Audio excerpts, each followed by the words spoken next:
asuransi tidak keluar, bonus tidak diberikan, dan terakhir adalah tantangan pemberdayaan purna pekerja migran Indonesia setelah kembali ke Indonesia. Kan presentasi tentang substansi perubahan ketiga atas Undang-Undang Nomor 18 Tahun 2017 tentang pelindungan pekerja migran Indonesia. Yang pertama yang jadi latar belakang, ini dalam kerangka untuk mencapai kepastian hukum dengan adanya pengalihan kewenangan suburusan perlindungan pekerja migran Indonesia dari Kementerian Ketenagakerjaan menjadi ke Kementerian Pelindungan Pekerja Migran Indonesia, memerlukan penyesuaian pengaturan dalam Undang-Undang 18 2017. Kemudian pengalihan wewenang tersebut menimbulkan ketidakpastian hukum diantaranya mengenai kewenangan tata kelola penempatan dan pelindungan pekerja migran Indonesia. Kemudian mengenai sistem pelindungan PMI belum maksimal, di mana PMI belum terlindung dari praktik perdagangan manusia, termasuk perbudakan dan kerja paksa, korban kekerasan, kesewenang-wenangan, kejahatan atas harkat dan martabat manusia, serta perlakuan lain yang melanggar hak asasi manusia. Berikutnya, Undang-Undang 18 2017 belum memberikan pelindungan hukum, ekonomi, dan sosial pekerja migran Indonesia dan keluarganya secara maksimal, baik sebelum atau saat berangkat maupun setelah purna. Kemudian ada lagi permasalahan sistem informasi pelayanan pelindungan PMI. Perkembangan teknologi digital akan memudahkan pelayanan pelindungan terhadap PMI, termasuk dalam situasi darurat. Sistem informasi yang terpadu dan integrasi dengan layanan pemerintah dan pihak lainnya memudahkan dalam pencatatan, penyederhanaan, serta kecepatan layanan pelindungan PMI. Yang terakhir di latar belakang ini PMI non-prosedural, di mana PMI yang sering bermasalah di luar negeri sebagian besar karena mereka berangkat tidak melalui prosedur yang benar atau unprosedural. Akibatnya PMI tidak mendapatkan pelayanan pelindungan yang maksimal dari negara. Di halaman berikutnya mengenai isu strategis dalam perubahan undang-undang ini kurang lebih ada 10 isu strategis. Yang pertama, penyesuaian kelembagaan atau nomenklatur dari badan menjadi kementerian.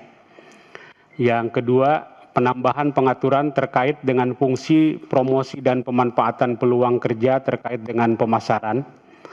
Yang ketiga, penyesuaian nomenklatur atase tenaga kerjaan berubah menjadi kantor perlindungan PMI. Yang keempat, penyesuaian istilah menjadi awak kapal perikanan migran dan awak kapal niaga migran. Yang kelima, perluasan cakupan PMI dengan menambah peserta magang. Yang keenam, distribusi informasi peluang kerja luar negeri oleh P3MI bekerjasama dengan Kementerian, kemudian LTSA, UPT, Pemda, dan Desa. Yang ketujuh, penguatan pelindungan sebelum bekerja, kedelapan penguatan pelindungan selama bekerja, 9 penguatan pelindungan setelah bekerja, dan ke-10 penguatan kepesertaan jaminan sosial. Permasalahan PMI sebelum berangkat, di antaranya satu, beban biaya yang terlalu tinggi, kemudian keberangkatan terlalu lama, keberangkatan secara non-prosedural, pemalsuan dokumen, kasus gagal berangkat, penipuan informasi kerja luar negeri, tidak memiliki biaya untuk mengikuti proses penempatan sebagai PMI, kemampuan rendah dalam bahasa asing, dan tidak memiliki keahlian yang dibutuhkan di negara penempatan. Permasalahan selama bekerja di negara tujuan diantaranya A, gaji tidak dibayar penuh oleh majikan, ini sering terjadi. Kemudian pemotongan gaji di luar kesepakatan, jam kerja yang tidak wajar, kemudian beban kerja terlalu berat, sampai yang terakhir mengalami kasus hukum dengan otoritas setempat. Kemudian permasalahan sesudah bekerja, diantaranya A, overstay atau izin tinggal yang sudah habis di negara penempatan, kemudian tinggal di penampungan dan tidak bisa pulang ke Indonesia, ini juga sering terjadi. Kemudian tiket pulang yang tidak dibelikan oleh majikan, asuransi tidak keluar, bonus tidak diberikan, dan terakhir adalah tantangan pemberdayaan purna pekerja migran Indonesia setelah kembali ke Indonesia.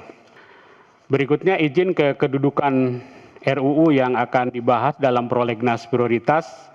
Ini telah tercantum nomor urut 21 dan RUU tersebut merupakan perubahan ketiga setelah sebelumnya diubah melalui Undang-Undang Nomor 2 Tahun 2020 tentang Cipta Kerja dan perubahan kedua melalui Undang-Undang Nomor 6 Tahun 2023 tentang penempatan Perpu Nomor 2 Tahun 2022 tentang Cipta Kerja menjadi undang-undang.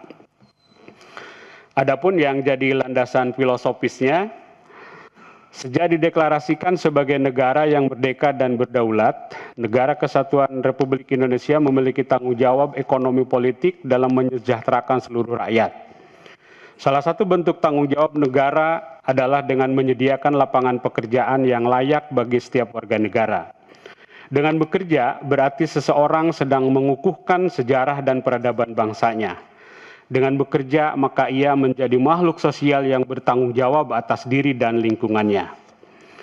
Bekerja sebagai pekerja migran Indonesia di luar negeri harus dipahami sebagai upaya pencarian nafkah yang bersifat sementara.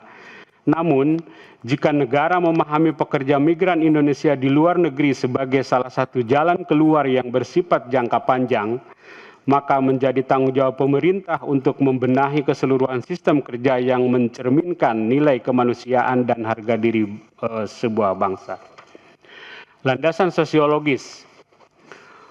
Pengaturan dalam pelindungan pekerja migran dimaksudkan sebagai kontrol sosial dan sarana social engineering yang dimaksudkan mencegah kemungkinan munculnya konflik pekerja migran baik dengan pemberi kerja, penyedia kerja maupun sesama pekerja, pun lingkungan sekitarnya serta gangguan keterlibatan masyarakat. Sebagai sarana social engineering, keberadaan peraturan diharapkan bisa menjadi faktor pendorong untuk menuju modernisasi dalam peningkatan taraf hidup masyarakat. Perlindungan pekerja migran Indonesia merupakan satu kesatuan dari pembangunan nasional.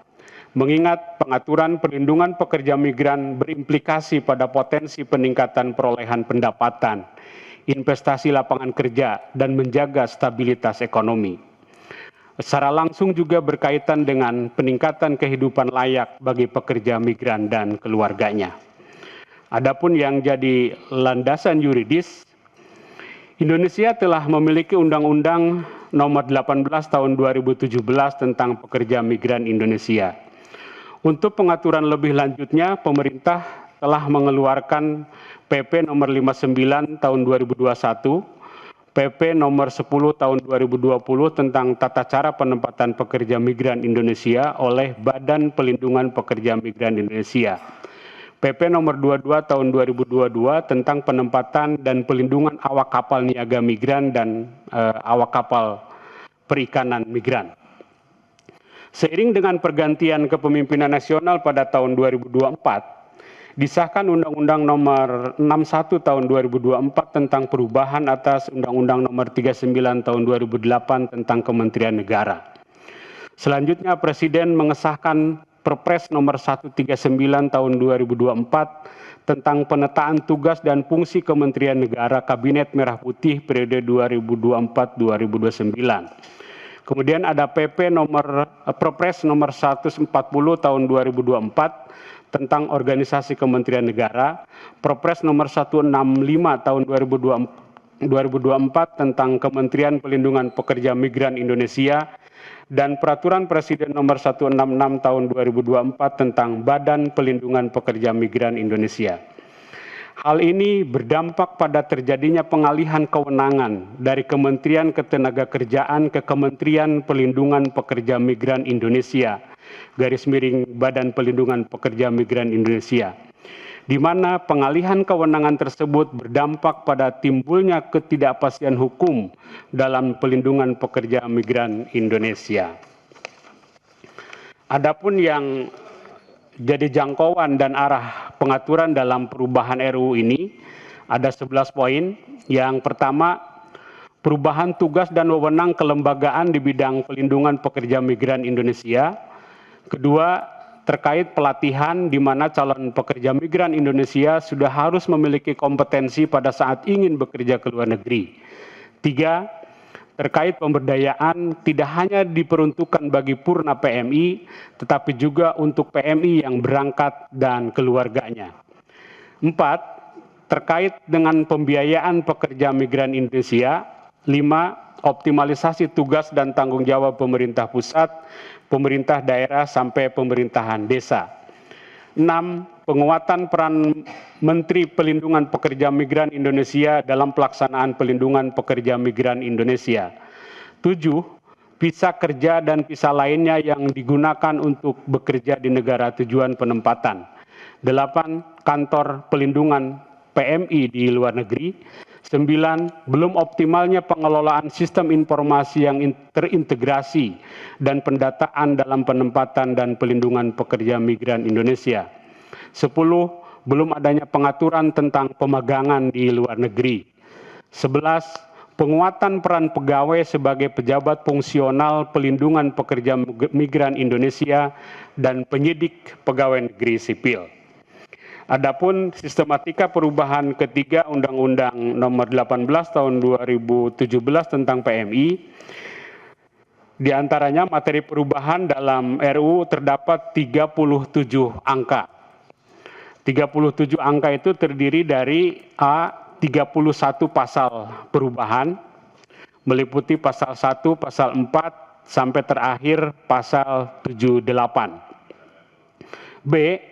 Terdapat 3 pasal sisipan yang meliputi pasal 11A, pasal 18A, dan pasal 22A. C. Terdapat 3 pasal dihapus meliputi pasal 46, pasal 47, dan pasal 48.